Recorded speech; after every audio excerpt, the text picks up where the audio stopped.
Hello and welcome. In this video, we are going to learn using arbitrary keyword arguments. Sometimes you will want to accept an arbitrary number of arguments, but you won't know ahead of time what kind of information will be passed to the function. So in this case, you can write functions that accept as many as key value pairs as calling statement provides.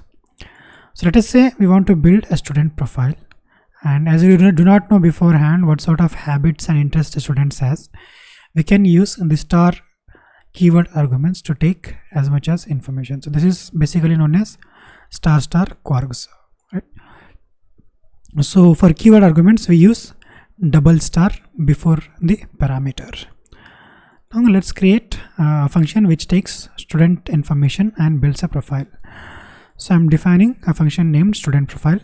First parameter will be student name, and next the student info is a second parameter. Since this is an arbitrary keyword argument, I'm using double star before that parameter. So this function will print a student name and his profile is as below. Like student name is something xyz and his profile is as below, and the profile below will be displayed as say first the key value, then the colon, then key colon, then value of that key, right?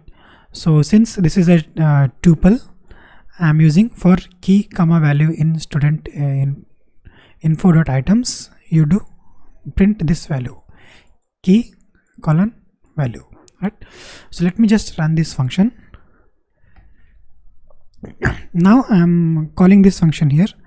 So I'm building a student profile. Name of the student is John, and his age is 30, grade is 9, favorite subject is maths, hobby is programming, right? So these are the inputs I'm giving. Now let us run this code. You will see.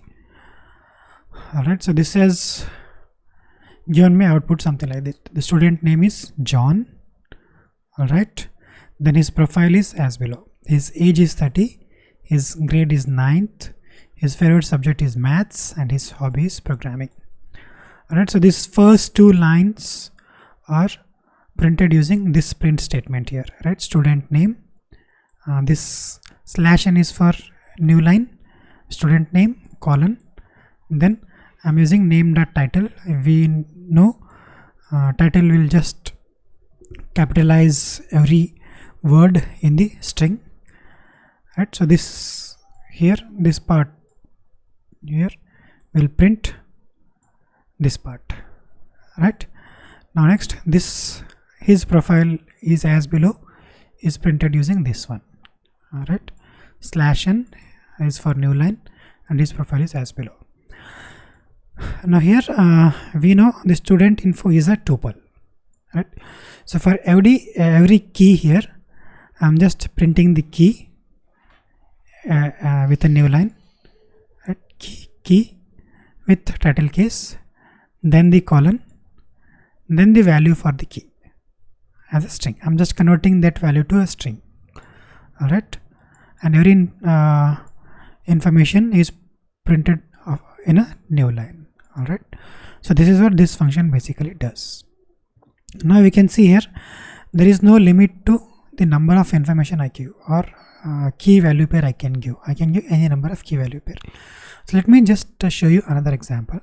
I am giving Harry Potter as an student name, and school is Hogwarts, best friends Ron and Hermione, girlfriend is Ginny, right? So here we can see the key value pairs are different in each time I call the function. So this is the advantage of using this star keyword arguments, star keyword arguments. Let me just run this code.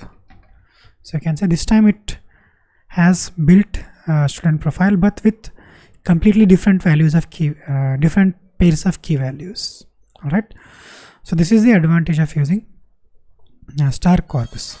All right. So this ends the section on functions. Thank you.